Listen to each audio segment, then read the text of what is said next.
हाय नमस्कार, मी सुप्रिया. सोनचाफा मराठमोळी चव या आपल्या किचनमध्ये तुम्हा सर्वांचं मनापासून स्वागत आहे.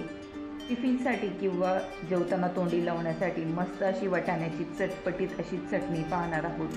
खूप छान आहे, सोपी आहे आणि तितकीच टेस्टी अशी लागते.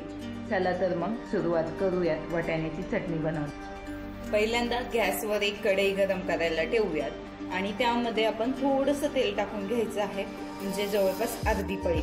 आता जितके तुमचे वाटाणे असतील, मटार असेल त्यानुसार तुम्ही तेल वापरायचं आहे, पण कमी तेल वापरायचं, जास्त वापरायचं नाही. आता यामध्ये आपण मटार टाकून घेऊयात.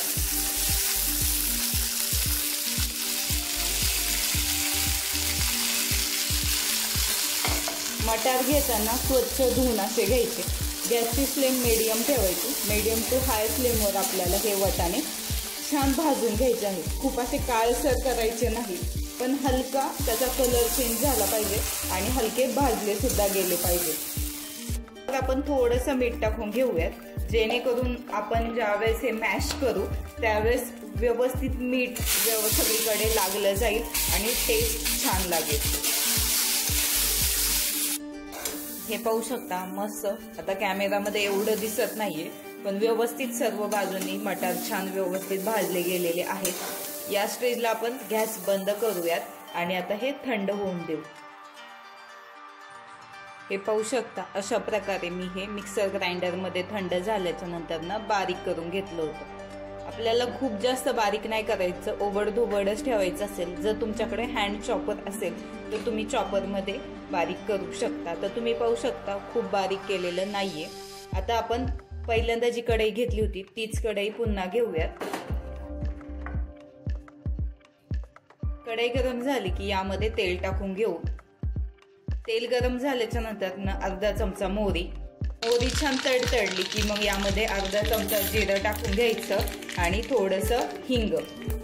मध्ये लसूण आणि लाल मिरची बारीक टेचून घेतलेली आहे, त्याची 1 चमचा पेस्ट टाकून घेत आहे.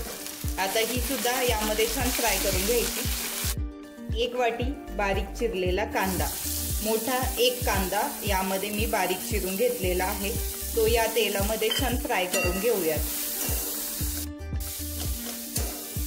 तुम्ही कांद्याचं प्रमाण आवडीनुसार कमी जास्त करू शकता. आता यामध्येच आपल्याला 1 मीडियम साईजचा टोमॅटो बारीक चिरलेला तो सुद्धा फ्राय करून घ्यायचा आहे. यामध्ये तुम्ही हिरवी मिरची आणि लसूण आलं याची पेस्ट सुद्धा वापरू शकता. नसेल तर लाल तिखट वापरू शकता, काहीच हरकत नाही, नुसती आलं लसणाची पेस्ट वापरून.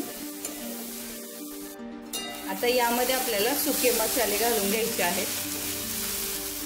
पाव चमचा हळदी पावडर, 1 चमचा धनेपूड, चवीनुसार लाल तिखट. आपण लसूण आणि लाल तिखट म्हणजे लाल मिरची ऑलरेडी वापरली आहे, त्यानुसार लाल तिखट वापरायचं आहे. आता मसाला जळू नये म्हणून थोडंसं पाणी टाकून घेते मी. तर यामध्ये आपण जे वाटाणा वाटून घेतले होते ते टाकून घेऊयात. चवीनुसार मीठ. तर व्यवस्थित मिक्स करून घेऊ. जर तुम्हाला माझ्या रेसिपीज आवडत असतील तर चॅनलला नक्की सबस्क्राईब करा, म्हणजे मी जेव्हा नवीन व्हिडिओ अपलोड करेल त्यावेळेस पहिल्यांदा नोटिफिकेशन तुम्हाला मिळून जाईल.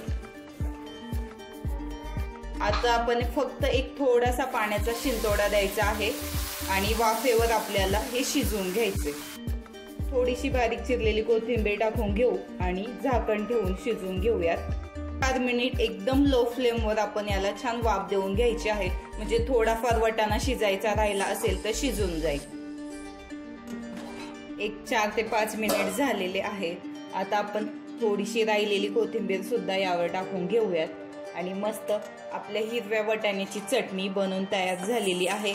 एकदम सोपी आहे, पण खायला तितकीच टेस्टी अशी लागते.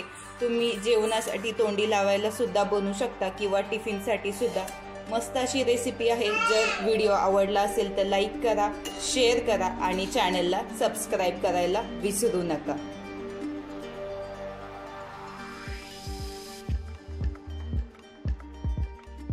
हाय नमस्कार.